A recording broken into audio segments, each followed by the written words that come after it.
उम्मीदवार जो मैदान में है, लेकिन अगर जो बड़े चेहरे देश के उनकी बात करें तो उनमें से एक हैं साक्षी महाराज, उन्नाव से सांसद हैं, हैट्रिक की तैयारी कर रहे हैं। उनसे हम सीधे बात कर लेते हैं कि किस तरीके से पूरा कैंपेन चला और क्या उम्मीदें हैं। महाराज जी, ये बताइए कि आप लोग कह रहे हैं कि 400 पार होगा, उन्नाव में आप हैट्रिक की तैयारी कर रहे हैं, किस तरीके की उम्मीदें जनता से हैं आपको?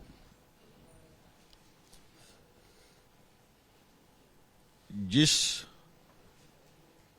विकास की सद्भावना को रखते हुए माननीय मोदी ने 10 साल तक सबका साथ, सबका विकास, सबका विश्वास, सबका प्रयास बिना भेदभाव के इस देश में काम किया है। अगर शौचालय हिंदू को दिया तो मुसलमान को दिया, आवास हिंदू को दिया तो मुसलमान को भी दिया, सिलेंडर हिंदू को दिया तो मुसलमानों को भी दिया, स्मार्ट कार्ड हिंदू को दिया तो मुसलमानों को भी दिया। 80 करोड़ लोगों को हम राशन बांट रहे हैं तो हिंदू को भी दे रहे हैं, मुसलमानों को भी दे रहे हैं। 65 साल तक मुसलमानों को डराया गया, धमकाया गया, भयभीत किया गया, लेकिन 10 सालों में मुसलमानों ने असील को समझा है कि कांग्रेस कहां खड़ी है और भाजपा कहां खड़ी है। लेकिन इंडिया गठबंधन कह रहा है कि आप लोगों को यह डर हो गया है कि 200 भी पार नहीं करेंगे, इसलिए आप लोग हिंदू मुसलमान कर रहे हैं। इंडिया गठबंधन पूरी तरह से किंग कर्तव्य विमूढ़ है, बौखला गया है। मोदी ने कह दिया 400 पार, तो मोदी की गारंटी को लोग गारंटी मानते हैं। 400 पार होगा, भारी बहुमत से मोदी जी सरकार बनाने वाले हैं।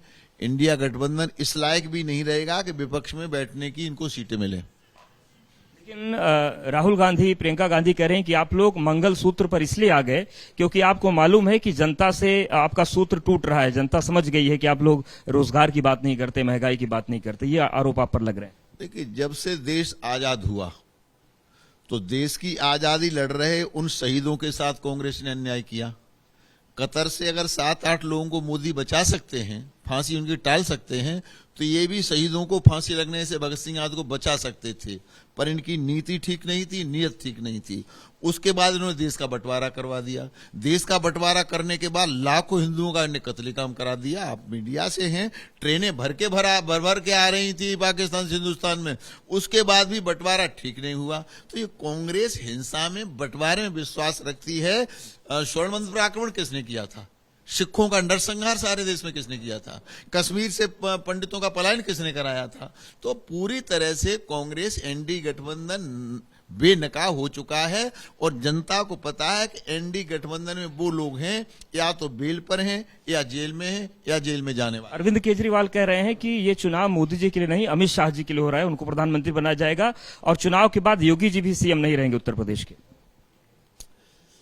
खिसियानी बिल्ली खम्मा नोचती है। बेचारे जेल से निकल करके आए हैं, फिर 1 जून को उन्हें जेल में जाना है। तो मुझे लगता है कहीं न कहीं मस्तिष्क उनका भ्रमित है। मोदी जी इस देश के प्रधानमंत्री हैं, प्रधानमंत्री रहने वाले हैं। योगी जी मुख्यमंत्री हैं, मुख्यमंत्री रहने वाले हैं। और ये कांग्रेस की तरह मां बेटे की पार्टी, लिमिटेड कंपनी नहीं है। ये अखिलेश की समाजवादी पार्टी की तरह लिमिटेड पार्टी नहीं है, या लालू यादव की तरह, ममता की तरह, वहन मायावती लिमिटेड कंपनी नहीं है। विश्व की सबसे बड़ी लोकतांत्रिक पार्टी है भारतीय जनता पार्टी, और यहां जो कुछ होता है वो लोकतांत्रिक तरीके से होता है। इसलिए ये लोग हमारी पार्टी को, हमारे नेताओं को शिक्षा देने का प्रयास न करें।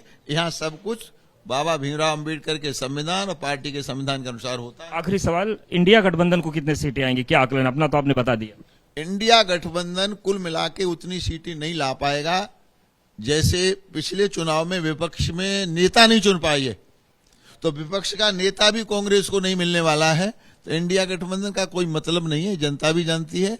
आप चाहें तो हमारे उन्नाव में भी पता लगा सकते हैं, आपको 100 में से 1 वोट भी कहीं इंडिया गठबंधन का दिखाई नहीं देगा। धन्यवाद हमसे बात करने के लिए। तो साक्षी महाराज हैं और 2 बार चुनाव जीते, इस बार तीसरी बार चुनावी मैदान में। उनका कहना है कि 400 पार बीजेपी करने जा रही है, इंडिया गठबंधन का कोई वजूद नजर नहीं आएगा। भूपेंद्र के साथ अवधेश, एबीपी न्यूज, उन्नाव।